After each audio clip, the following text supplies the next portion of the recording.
Hello everyone! In this video we're going to be talking about nested loops. Now that we know a couple of different constructs, we should take a look at how they can be nested together. For example, we can put while loops inside if statements. And this is a look at what that general syntax might look like. If the conditional expression evaluates to true, then check this while loop that is inside. And as long as the while loop's conditional expression is true, run statement 1 and 2. And when that conditional expression, this one, is no longer true, then run statement 3, because all of these statements are inside the if statement. When the if statement has concluded after statement 3, we'll go on and run statement 4. We can also go the other way. We can put an if statement inside of a loop. Here's an example with an if statement inside of a for loop. At the beginning of a for loop, we do the initialization statement. Then we check the conditional expression. And if the conditional expression is true, then we're going to run the body of the for loop. So we'll go inside the for loop and check this if statement. If the conditional expression is true, run statement 1. If not, run statement 2. Run the increment statement, and then check the conditional expression again, and continue until the conditional expression is no longer true. For an example, we're going to return to our cookies program. And our cookies program allows the user to select one type of Girl Scout cookie to purchase.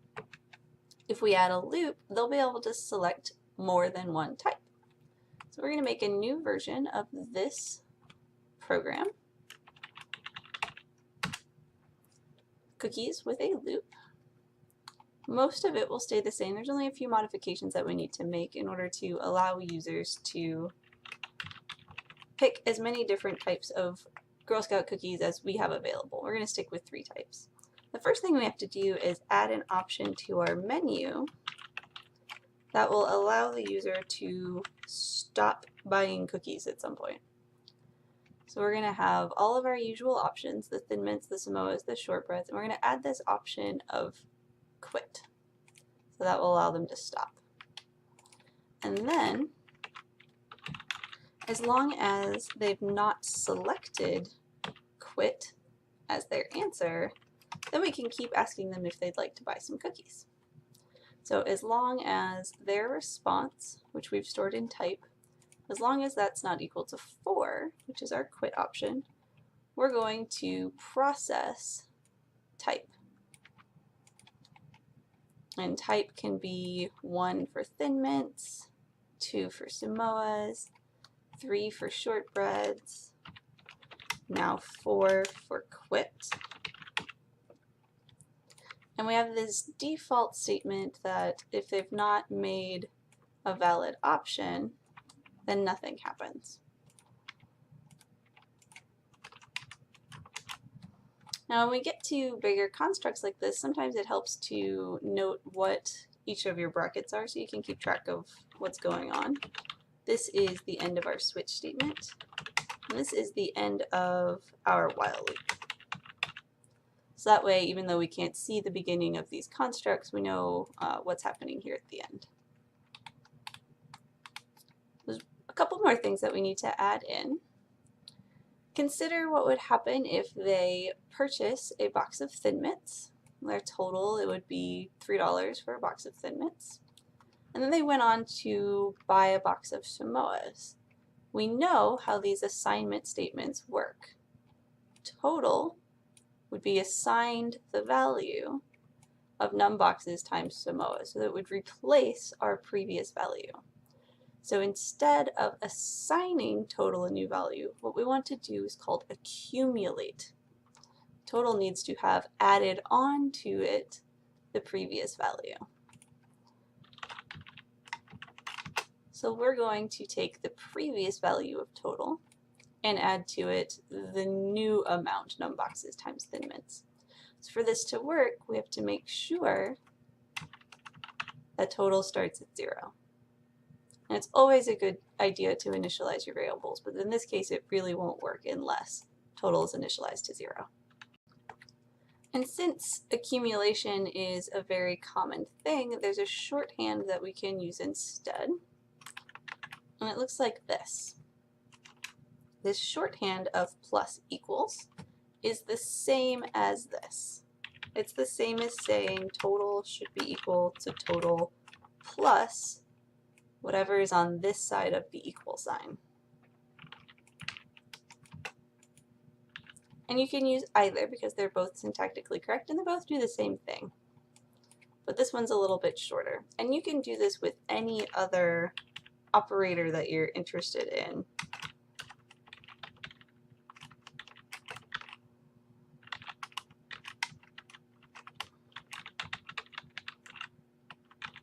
So this is our accumulation syntax. Some value, any variable that we have. An operation, where an operation can be any arithmetic operation like plus, minus, multiply, divide, or even mod. Equal sign, expression.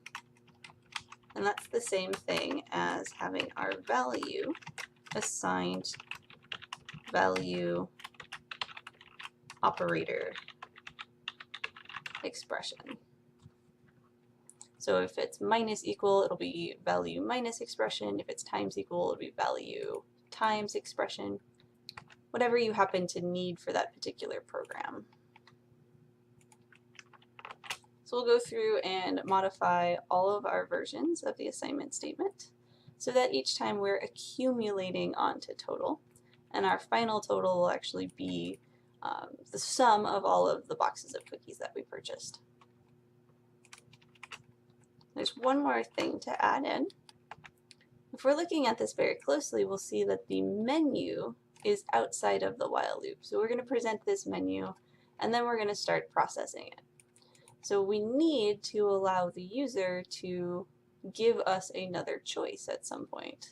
We don't want to process the same response over and over again. We want them to be able to tell us a new box of cookies or eventually quit.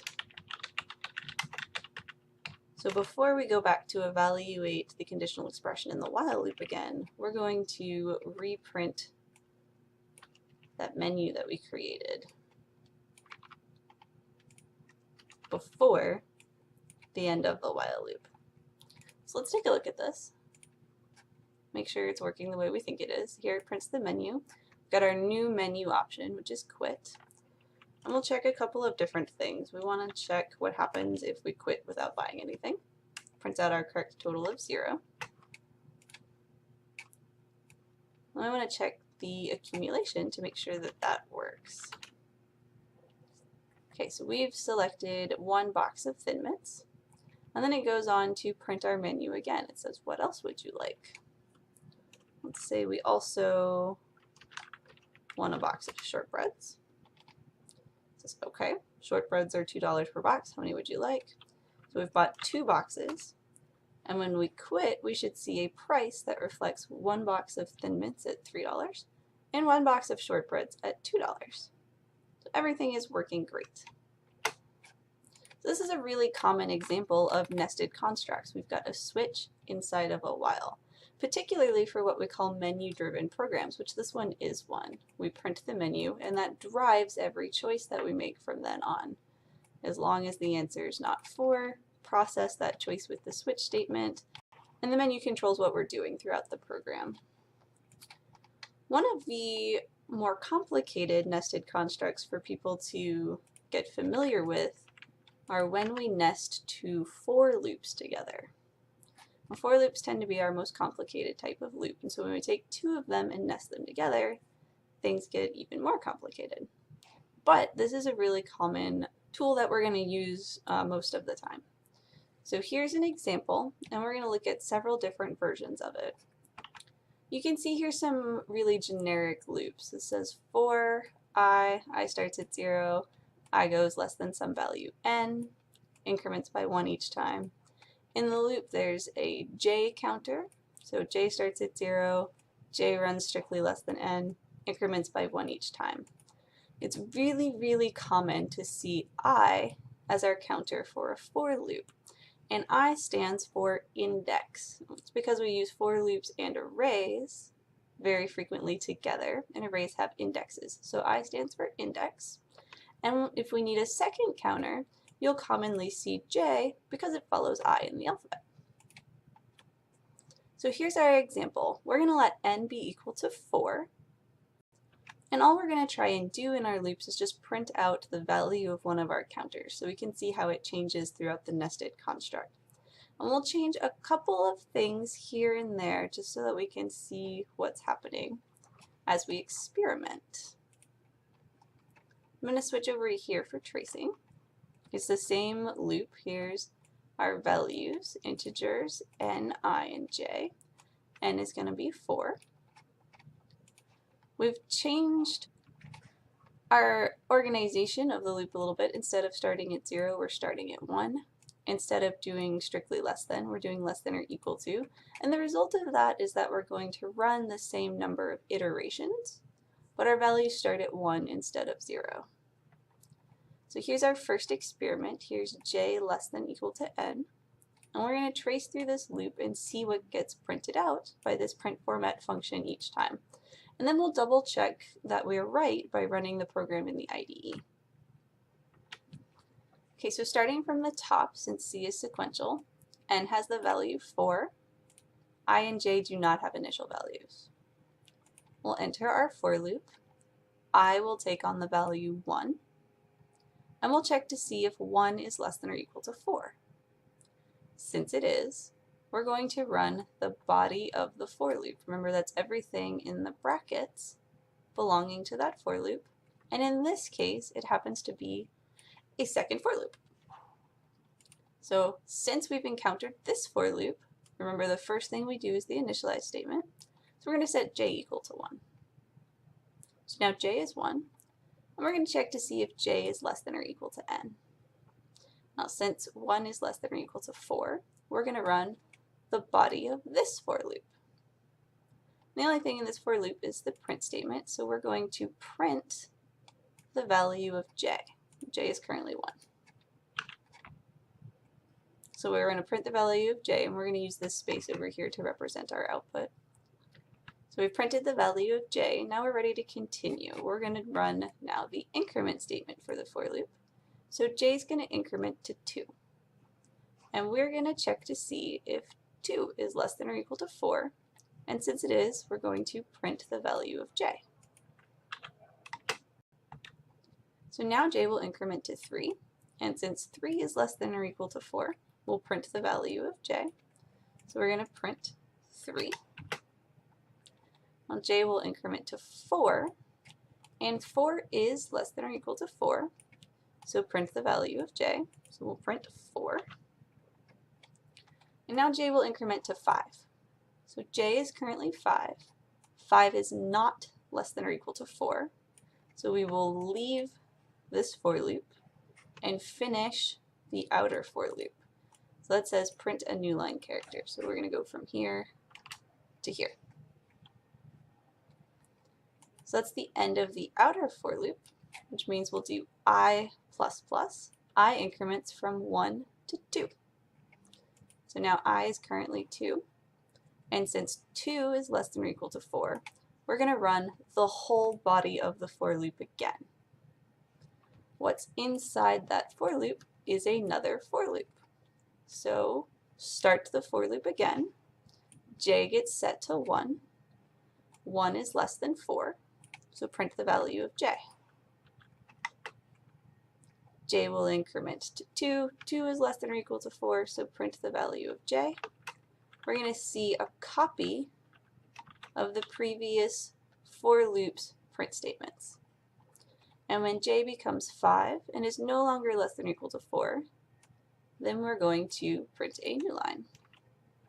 And we're going to do this the number of times that I is less than or equal to 4. So I is currently 2. I will increment to 3. 3 is less than or equal to 4. So run the contents one more time. I will increment to 4. And 4 is less than or equal to 4. So run the contents one more time.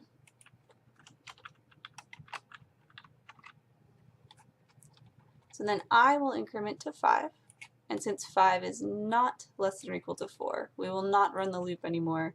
We will continue if there's anything else in the program to take a look at. So with this particular setup, this is the output that we expect to see, and we can check that by coming over here to our nested for loop program and run it to see if we have the same output. So here's the output that we calculated, here's the output from the IDE, and since they're the same, we did a good job tracing that program. So what we want to do is we want to make a few modifications to see how the output's going to change. We've done j less than or equal to n, so now we're going to try j less than or equal to I. We're going to change this section, j less than or equal to I. And we're going to look at this new output. So starting again from the top, we have integers n, I, and j. N is equal to 4. When we encounter what we commonly call the outer for loop, we set I equal to 1. We check to see if 1 is less than or equal to 4. And since it is, we're going to run the inner for loop. So first things first, we set j equal to 1, and we check to see if j is less than or equal to I. And since 1 is less than or equal to 1, they're both equal to 1, we're going to print the value of j. Then j will increment to 2. And since 2 is not less than or equal to 1, we're going to exit the inner for loop and make this printing of the new line. When we reach the end of the body of the outer for loop, we'll increment I. I is now 2. 2 is less than or equal to 4. So run the whole contents of the body of the outer for loop again. Reset j to 1. Check to see if 1 is less than or equal to 2. Is j less than or equal to I? Since it is, print the value of j. J will increment to 2. 2 is less than or equal to 2. Remember, I is 2 now. So 2 is less than or equal to 2, so print the value of j. J will become 3, which is not less than or equal to 2, so print this new line. Go back to the top of the outer loop. I will become 3, and since 3 is less than or equal to 4, we're going to do one more iteration. J becomes 1. 1 is less than or equal to 3, so print the value of j. J becomes 2. 2 is less than or equal to 3, so print the value of j. J becomes 3. 3 is less than or equal to 3, so print the value. J will become 4, and 4 is not less than or equal to 3, so exit the for loop and print the new line. So we have one more iteration. I will increment to 4, and since 4 is less than or equal to 4, we'll do our final iteration. J resets to 1, and we're going to print the value of j as long as j is less than or equal to I.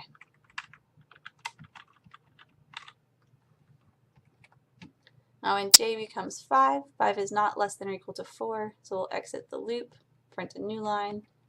I will become 5, 5 is not less than or equal to 4, so we'll exit the outer loop and continue on with our program.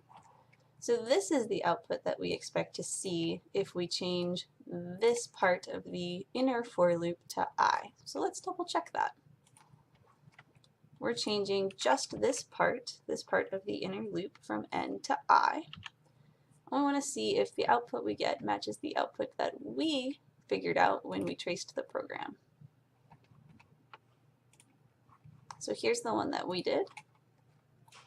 Here's the one from the IDE, and they match again. So we've done a good job tracing this segment of code. There's one more example that I want to do, and that's what if we change the output to print I instead. We'll leave everything else that we've modified alone. We've changed this value from n to I, and now we're going to change this value from j to I and print I instead. So let's see what happens if we make that modification.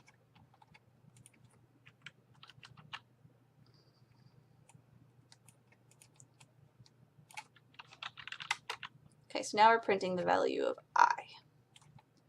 We'll clear this and see what happens. So starting again from the top, we've got integers, n, I, and j. N is equal to 4. When our for loop starts, we'll set I equal to 1. And since 1 is less than or equal to 4, we'll run the body of the loop. We're going to run this inner for loop. J starts at 1. And since 1 is less than or equal to 1, we're going to print the value now of I. I and j are both 1, so print 1. J becomes 2. 2 is not less than or equal to 1, so exit the inner for loop, print a new line. Okay. I will increment to 2, so I is now 2. 2 is less than or equal to 4, so run the body of the loop. J will become 1. 1 is less than or equal to 2, so print I. I is 2. J will increment to 2. 2 is less than or equal to 2, so print I. I is 2.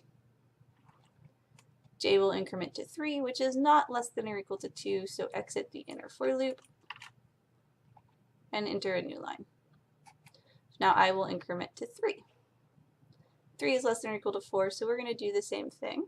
And hopefully you're starting to see a pattern. When I increments to 4, that's our final iteration. It is less than or equal to n. And we're going to print the value of I for the number of iterations that j is less than or equal to I. Of course, when I increments to 5, it's no longer less than or equal to n, so we'll exit both loops and continue on with our program. So for printing the value of I, this is the output that we expect to see, and we'll double check that in our code. Instead of printing j, we're printing I. And we want to see if the output that the program prints for us matches the output that we calculated, and it does. So those are several examples of what it looks like when for loops interact with each other. So now it's your turn to see if you can manipulate some for loops to print the opposite of the output we just had. So here's the code that we've been using. Edit it so that it prints in reverse order, so that we get 4 4s first, then 3 3s, then 2 2s, then 1 1. And in our next video, we'll talk about common errors that people make with loops. I'll see you then.